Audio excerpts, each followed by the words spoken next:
Today I'm going to answer the question, is the Mavic Air 2 now better than the Mavic Zoom?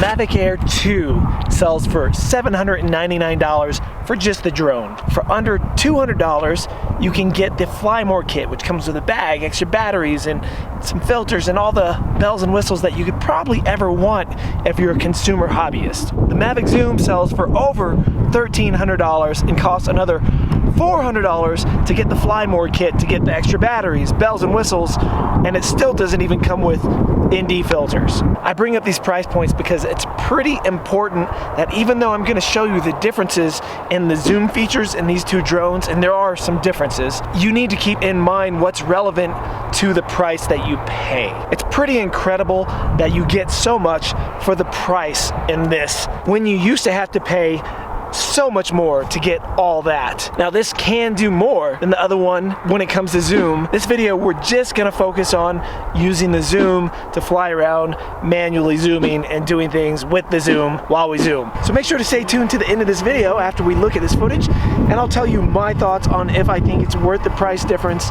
between these drones just for zoom features alone. I gotta say, I love the Air 2 controller. It is the feature I thought I would hate the most that I turned out to love the most. Before we get in the air, you can see on screen there, right next to the record button, if you're in regular video mode, you have a 1x, 2x, 3x, 4x zoom. And you can also hold your function key and then push to the right on the scroll wheel and get a smooth painting zoom. Something that the Mavic Zoom was the only one that was able to do until recently. Now this is great for when you're flying around, but you don't have a second scroll wheel on this side to be able to move your gimbal. You can touch and hold your screen and drag and move your gimbal around like so, as you can see, but this would make it really hard to fly, tap your function button, and get a smooth zoom at the same time. So you can't use the zoom on the Mavic Air 2 in conjunction with your gimbal panning up, down, left, right, or whatever. You might wonder, why does that even matter? That's what I'm going to show you right now. So let's go ahead and get everything recentered. The easiest way to recenter your gimbal when you do move it around on purpose or on accident is double tap your function button. You can also set your function button to do other things. I have mine set for one tap. It turns the auxiliary light on the bottom, and it turns it back on and off with another tap. You can do a lot of stuff with this one button. Notice when I switch it into HDR mode, you lose the option to be able to zoom in. If you're a photographer and you do still pictures, you also don't get the option of zooming in. That's why I was saying the zoom can do a lot more with the zoom than this can. However, for the price point, it's still killer that you get zoom at all. Take off. It is a bit windy, so we'll see how these both do with the wind. I'm gonna just go across the water.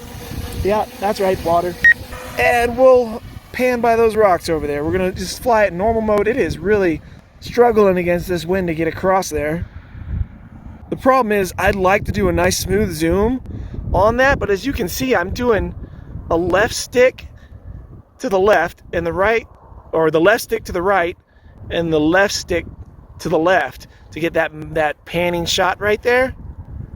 So I can't hit that function button to be able to zoom because I have to let go of the sticks to zoom in.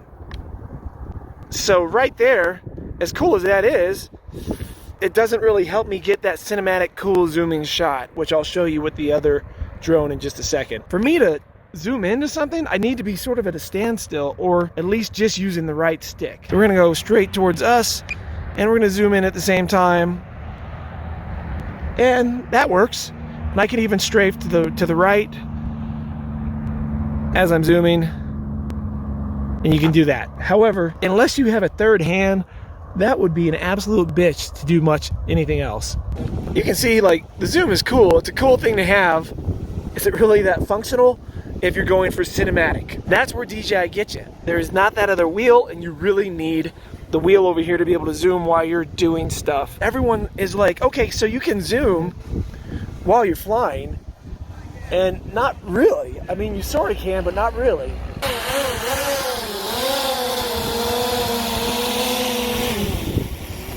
Now this is the first time I've actually flown my Zoom since I got the Mavic Air 2. Typically the Mavic Air 2 does everything I really need.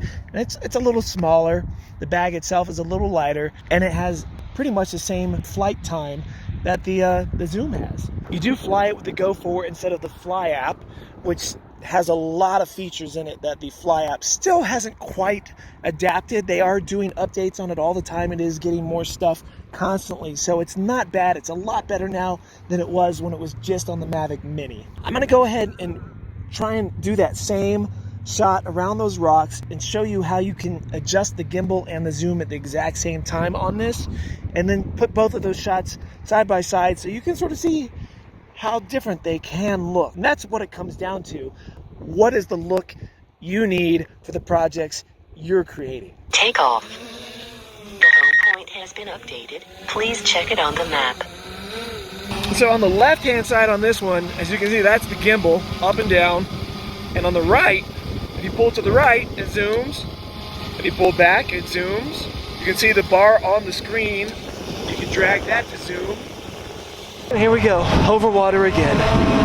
It's much louder than the Air 2. You can see I don't have any ND filters on, so I am getting some sun stuff, but right now I'm gonna start zooming very slowly as we do it. And I'm actually going up on my gimbal.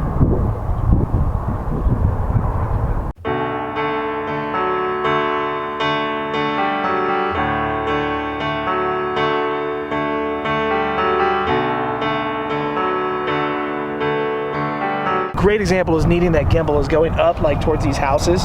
So if I'm going towards the left with my right stick and I start to use my yaw to pan over like this and go up, and we're going to use the zoom feature, you notice what happens is I get into the trees, and that's not what we're trying to zoom on whatsoever.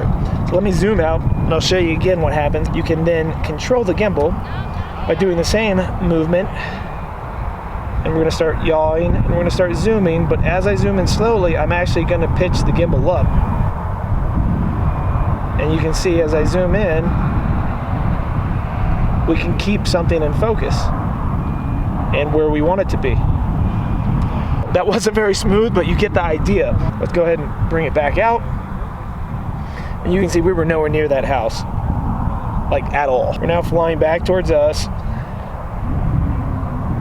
and you could zoom in if you wanted to, but as you zoom in, you notice like now we need to sort of pitch down on the gimbal because we're down there. I'll show you one more time. We're at about 160 feet and we're moving towards us. If we're going to be zooming in, it would zoom right over our heads.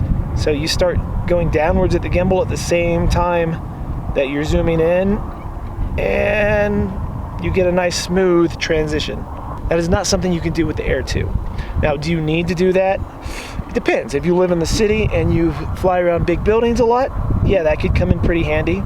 If you live out in the mountains like this, it definitely comes in handy. If you're in a neighborhood, like a regular suburban neighborhood, not really something you need that much. But even doing something like this, where I'm just doing a nice kind of rotation, you know, like what if I want to pan down and zoom on that land? Look at that.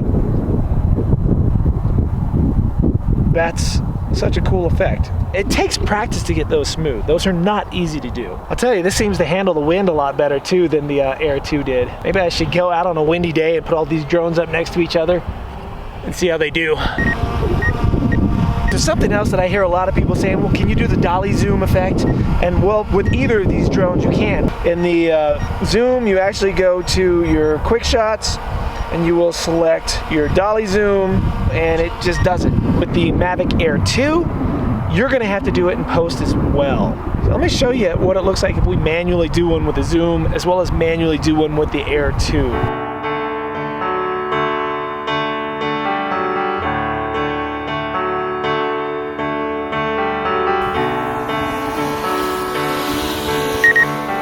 Let's go ahead and bring that back in and go to the house and give some final thoughts. So I don't want to spend too much time going over the Dolly Zoom effect that you can get with the Mavic Zoom or manually create with the Air, I do want to just show you how it looks when you manually create these things versus the built-in feature of the Mavic Zoom. So notice as we're actually playing the one that's automated in the Mavic Zoom and how crisp and clear everything stays.